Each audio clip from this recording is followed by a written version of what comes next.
ደብረ ታቦር ማን ነው? ባለ ደብረ ታቦር ማን ነው ስንል ደቀ መዛሙርቱ እየተወዛገቡ ስላስቸገሩት ፍጹም እንዲሆኑ በእምነትም በእውቀትም ፍጹም እንዲሆኑ የባህሪ አምላክነቱን ከተራራው ላይ ወስዶ ስለገለጸላቸው የተደረገው ታምራት የተገለጸው ምስጢር ባለ ደብረ ታቦር በሚል ተገልጿል ማለት። ባለ ደብረ ታቦር ማለት በደብረ ታቦር ላይ አምላክነቱን እኔ አምላክ ወልደ አምላክ ነኝ፣ እናንተ እንደምታስቡት ልቡናችሁ እንደሚያመነታው ሩቅ ቢሲ ሰውኛ ሰው አይ ብቻ አይደለም ሰው ይሆን አምላክ ነኝ ብሎ አምላክነቱን ያስረዳበት ነው። ደብረ ታቦር ስንል ደብረ ታቦር ተራራው አይደለም ስራ የሰራ በተራራው ላይ ስራ ተሰራ። በተራራ ወንጌልን መስሏታል፣ ቤተክርስቲያንን መስሏታል፣ ሌላውንም መልካም የሆነውን ነገር ሁሉ በተራራ መስሏታል። አሁን ደብረ ታቦር ስንል በደብረ ታቦር ላይ የተሰራ ስራ አለ ማለት ነው እንጂ ደብረ ታቦር ስራ ሰርቷል ማለት አይደለም። ይሄ ማለት በሌላ አንቀጽ የብርሃን አምላክ ለማለት ነው፣ ወይም ብርሃን የተገለጸበት እንደማለት ነው። በማቴዎስ ወንጌል ምዕራፍ 17 ቁጥር 1 ላይ ወምድረ ሰዱስ ዕለት ነሶሙ እግዚእ ኢየሱስ ለጴጥሮስ ወለዮሐንስ ወለያዕቆብ ከ6 ቀን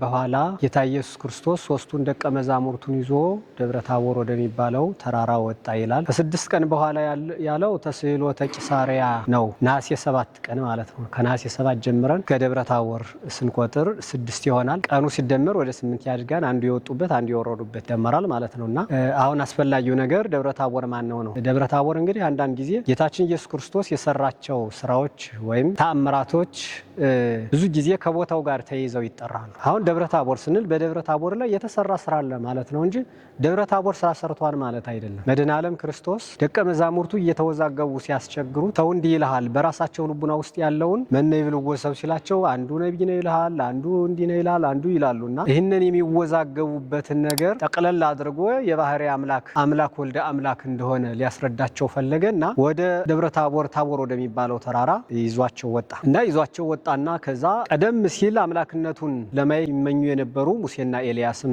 ነበሩ። እንደው ሙሴ ከባለሟልነቱ የተነሳ ተገልጻ አንድ ጊዜ ፊት ክልይ እንጂ ምንድነው ሁሌ በደመና ተሸፍነ የምታናገረኝ ይለው ነበርና ያልወ ዘይሬ ገጼ ወያዩ ሀተ ሰዓተ የኔን ፊት አይቶ አንድ ሰዓት መቆየት የሚቻለው የለም አለው። እንግዲህ አንዲው ሙሴ የእግዚአብሔር ባለሟል ነው ወዳጅ ነው ይባላልና እንዴው እንዴት ያለ ነው ቢሉኝ እንዴት እላቸዋለሁ ይል ነበር። አንድ ቀን ገለጽልሃለሁ ብሎት ነበር። ከዘመናት በኋላ ያንን ትንቢት የሚገልጽለት ሙሴን ከመቃብር ኤልያስን ከብሔረ ሕያዋን አምጥቶ እነዚህን ደቀ መዛሙርት አድርጎ ደብረ ታቦር ከሚባለው ተራራ ላይ ይዞ ወጥቶ አምላክነቱን ገልጾላቸዋል። ከብሉይ ከአዲስ ከብሉይ 2ቱ ከአዲስ 3ቱ ብሉይ ሐዲስ የሚነገርባት ቤተክርስቲያን እንደምትሰራ ሲናገር ነው። ተራራ ሲወጡት ያጠራል ያገራል፣ ከወጡት በኋላ ግን ዝቅ ብለው ቁልቁለቱን ሲመለከቱበት ደስ ያሰኛልና እንደዚሁም ሁሉ በተራራ ወንጌልን መስሏታል፣ ቤተክርስቲያንን መስሏታል፣ ሌላውንም መልካም የሆነውን ነገር ሁሉ በተራራ መስሏታል። መጀመሪያውኑ መልካም ነገሮች መልካምነታቸው እስኪገለጽ አድካሚ ናቸው። ከዛ በኋላ ግን መልካምነታቸው አጉልቶ አብርቶ ሲታይ ድካምን ጻይር ጋይርን ያስረሳሉ። ደብረ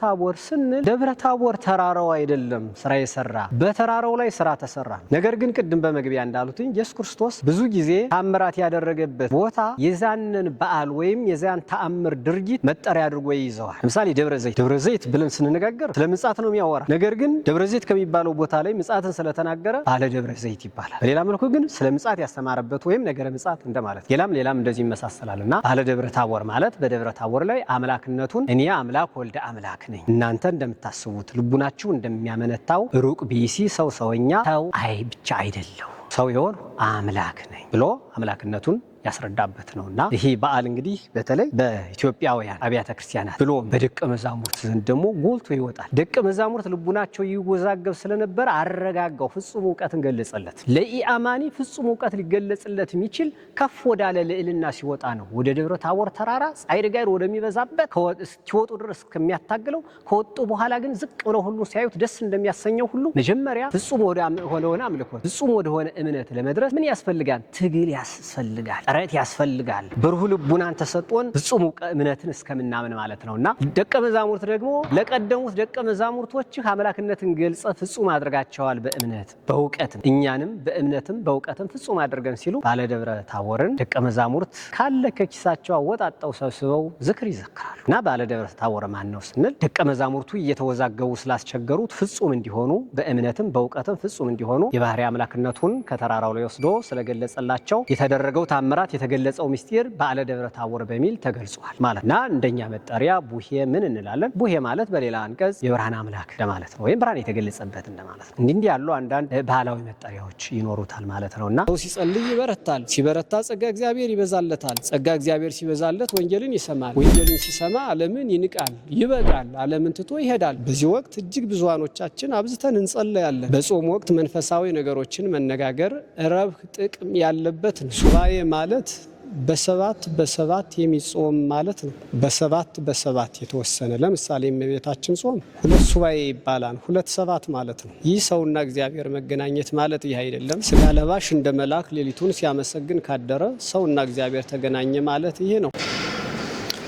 በስመ አብ ወወልድ ወመንፈስ ቅዱስ አሐዱ አምላክ አሜን።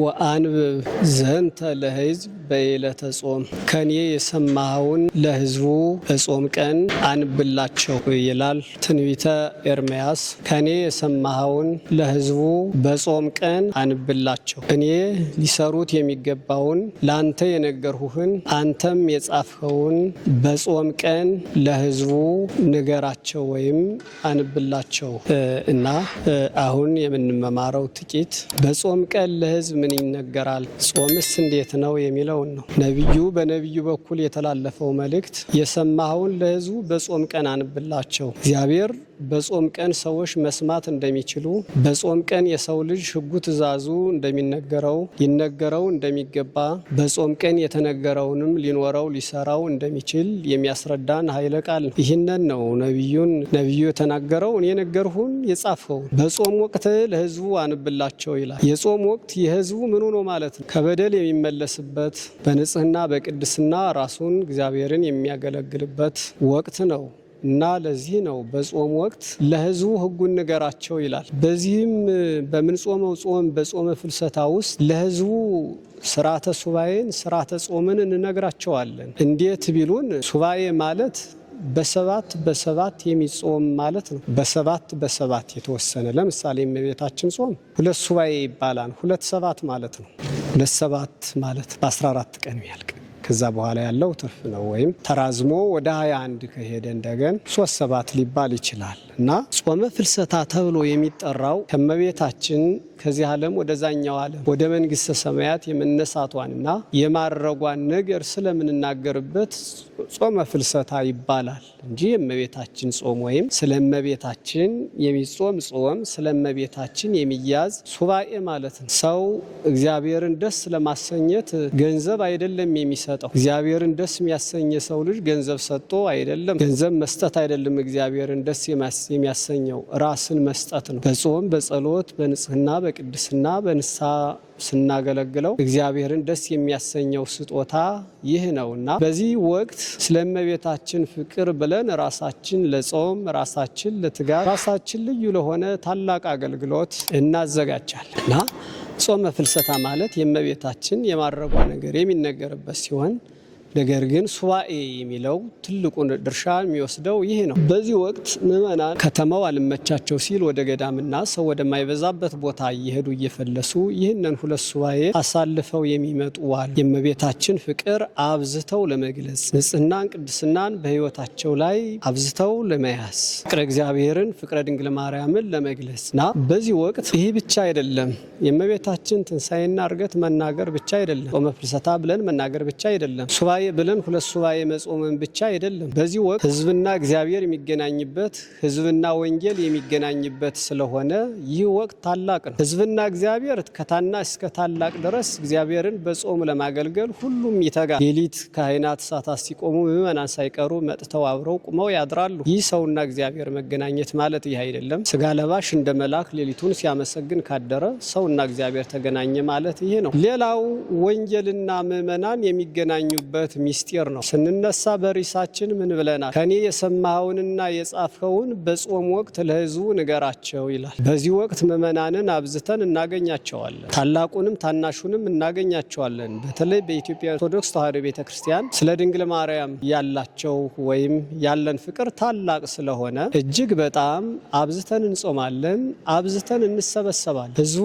ሁሉም ይሰበሰባል። አረጋውያን ይሰበሰባሉ፣ ሕፃናት ይሰበሰባሉ፣ አገልጋዮች ሰዎች ይሰበሰባሉ። ሁሉም ይሰበሰባል በዚህ ወቅት። እንዲህ ህዝብ በተሰበሰበበት ወቅት ወንጌልን ለህዝቡ ማዳረስ ማለት ይህ ነው። በጾም ወቅት የነገሩህን ንገራቸው፣ አስተምራቸው ማለት ይህ ነው። በዚህ ወቅት ስለ ጾም ጥቅም እናስተምራቸዋለን። ጾም እግዚአብሔርን ለማገልገል፣ ኃጢአትን ስርየት ለማሰጠት፣ ስርየት ኃጢአትን ለማምጣት፣ ጸጋ ክብር እንዲበዛልን ለማድረግ፣ በስጋ ውስጥ ያለች የስጋን ፈቃድ ለማድከም የምንሰራበት ወቅት ነውና በዚህ ወቅት የሰው ልጅ ከስጋዊ ጥቅምና ፍላጎት ይልቅ መንፈሳዊ ነገሮችን አትኩሮት ሰጥቶ ይከታተላል፣ ይሰማቸዋልም። ለዚህ ነው በነቢዩም አድሮ ቀደም ብሎ በጾም ወቅት ለህዝቡ አንብላቸው ያለ። በሌላ ወቅት የስጋ ፈቃድ በሚፈጸምበት መብል መጠጥ በሰለጠነበት ሰውነት ላይ ቢነግሩት የሰው ልጅ ሊሰማው ሊረዳው አይችልም። እንዲህ እግዚአብሔርን ለማገልገል በሚተጋበትና እያገለገለ ባለበት ጊዜ ግን ወንጌልን ለህዝቡ ብንነግረው እጅግ አብዝቶ ይማረዋል። መማር ብቻ አይደለም ይኖረዋል። ከዓመት ዓመት በክብር በጸጋ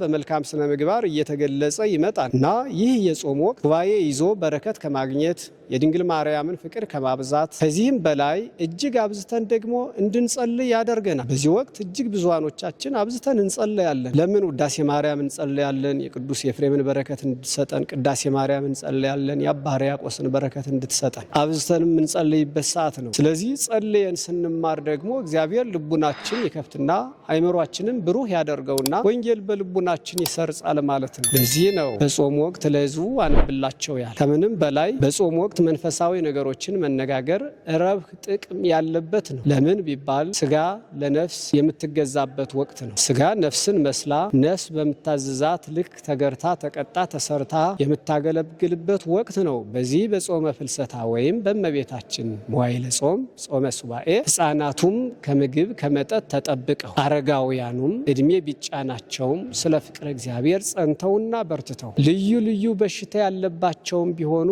ከዚህ የበለጠ የለም። በሽታ መጫወቻ አደረገኝ አንድየውን ከእግዚአብሔር ፍቅርና አንድነትም ለየይ በማለት እጅግ በጣም ደዌ ስጋ ንቀውና አጥቅተው አብዝተው የሚበረቱበትና የሚጸኑበት እግዚአብሔርን የሚያገለግሉበት ስለሆነ በዚህ ወቅት አብዝተን እንጸልያለን፣ አብዝተን እንበረታለን። ሰው ሲጸልይ ይበረታል። ሲበረታ ጸጋ እግዚአብሔር ይበዛለታል። ጸጋ እግዚአብሔር ሲበዛለት ወንጌልን ይሰማል። ወንጌልን ሲሰማ ዓለምን ይንቃል፣ ይበቃል። ዓለምን ትቶ ይሄዳል። ምን ይበቁ ለሰብ ለመኩሉ ዓለም ረፋ ወነፍሱ ሀጉለ። ሰው ዓለሙን አንድ አድርጎ ቢገዛ ቢነዳ በነፍሱ ረብ ጥቅም ከሌለው ምን ያተርፍለታል ብሎ ንቆ ትቶት ይሄዳል ማለት ነውና በጾም ወቅት የነገርሁህን አንብላቸው ንገራቸው ማለት ይህ ነው። ይህ ወቅት ወንጌል ለማስተማር ምቹ ነው ከተጠቀምንበት። በኢትዮጵያ ኦርቶዶክስ ተዋሕዶ ቤተክርስቲያን በየእድሜያቸው ከፋፍሎ የማስተማር ችግር ስላለብን ጥቂት ያስቸግራል እንጂ በዚህ ወቅት ምዕመናን በብዛት ይገኛሉ እና ይህንን ነው ነቢዩን ቀደም ብሎ በትንቢት በጾም ወቅት ለሕዝቡ የእግዚአብሔር ቃል ይነገራቸው አለ። እንዲመለሱ፣ እንዲስተካከሉ፣ ጸጋ ክብር እንዲበዛላቸው አብዝተው እንዲጾሙ ማለት ነው እና እኛም አብዝተን እንሰበሰባለንና አብዝተን መሰብሰባችን ብቻውን አይበቃምና አብዝተን እንድንጸልይ፣ አብዝተን እንድንጾም፣ አብዝተንም እንድንማር የእውቀት ሰው እንድንሆን ወንጌልን አውቀን ተረድተን ወንጌል የድህነታችን ምስጢር የተሸከመች ናትና የምስራታችን ጓዳ ናትና ዲያብሎስ እንደተሻረ ምእመናን ደቂቀ አዳም እንደዳኑ የሚናገር ነውና ይህንን አብዝተን የምንማርበት ወቅት ነው። ፍልሰታ ማለት እመቤታችን ከዚህ ዓለም ወደ ወዲያኛው ዓለም የሄደችበት ያረገችበት ያንን ምክንያት በማድረግ ከሞቷ ጋር ተይዞ ባለው ነገር ሐዋርያት ከነሐሴ 1 ጀምረው እስከ ነሐሴ 14 ድረስ ሁለት ሱባኤ ጾመው እመቤታችን በዕፀ ሕይወት ከገነት ተሰውራ የነበረችውን እግዚአብሔር አምጥቶ ይኸው ብሎ ተቀብለው የቀበሩበት ዮሐንስ አየ ብለው አዩ። ከዚህ አንጻር ለሐዋርያት የተገለጽሽ ሐዋርያት መሻታቸውን የፈጸምሽላቸው ለእኛም መሻታችን ፈጽሚልን በማለት ምእመናን በስተው በመሰብሰብ ያገለግላሉ። የእመቤታችን ዜና ትንሣኤዋን ዜና ዕርገቷን አብዝተው ይናገራሉ ማለት ነውና መዋዕለ ጾም ማለት ግን በጥቅሉ ሕገ እግዚአብሔር ለሕዝቡ የሚነገርበት አብዝተን የምንመማርበት አብዝተን የምንጸድቅበት አብዝተን የምንከብርበት ማለት ነው። በዚህ ወቅት እንደምንም ብሎ ተጠናክሮ ቆራቢው የሚበዛበት ስጋው ደግሞ ለመቀበል የሚተጋበት ለመጾም ለመጸለይ የሚተጋበት እግዚአብሔርን ለማገልገል የሚጸና የሚበረታበት ነውና ይህንን ወቅት አገልግለን ተገልግለን ጸጋና ክብር እንድናገኝበት የአምላካችን ቅዱስ ፈቃዱ ይሁንልን። በጾም ወቅት ለሕዝቡ የሰማውንና የነገርሁህን ነገር አንብላ ብሎ ነቢዩ ኤርምያስ በምዕራፍ 36 ቁጥር 6 ላይ ያስተማረን ኃይለ ቃል ይህን ይመስላል። እኛም በጾም ወቅት አብዝተን እንድንሰራ የእመቤታችን ፍቅር እንዲበዛልን የአምላካችን ቅዱስ ፈቃዱ ይሁንልን። ወስብሐት ለእግዚአብሔር አሜን።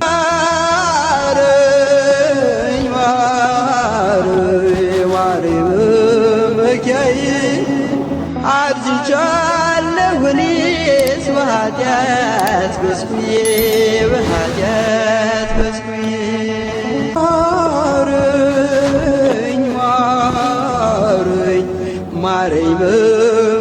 መመኪያዬ አርጅቻለሁና በኃጢአት ጎስቁዬ በኃጢአት ጎስቁዬ ማረኝ ማረኝ ማረኝ መመኪያዬ አርጅቻለሁ እኔስ በኃጢአት ጎስቁዬ በኃጢአት ጎስቁዬ ማረኝ ማረኝ ማረኝ መመኪያዬ አርጅቻለሁና በኃጢአት ጎስቁዬ በኃጢአት ጎስቁዬ ማረኝ ማረኝ ማረኝ መመኪያዬ አርጅቻለሁ እኔስ በኃጢአት ጎስቁዬ በኃጢአት ጎስቁዬ ማረኝ ማረኝ ማረኝ መመኪያዬ አርጅቻለሁና በኃጢአት ጎስቁዬ በኃጢአት ጎስቁዬ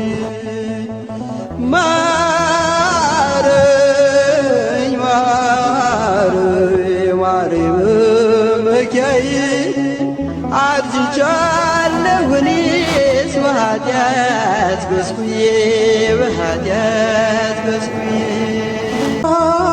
ማረኝ ማረኝ ማረኝ መመኪያዬ አርጅቻለሁና በኃጢአት ጎስቁዬ በኃጢአት ጎስቁዬ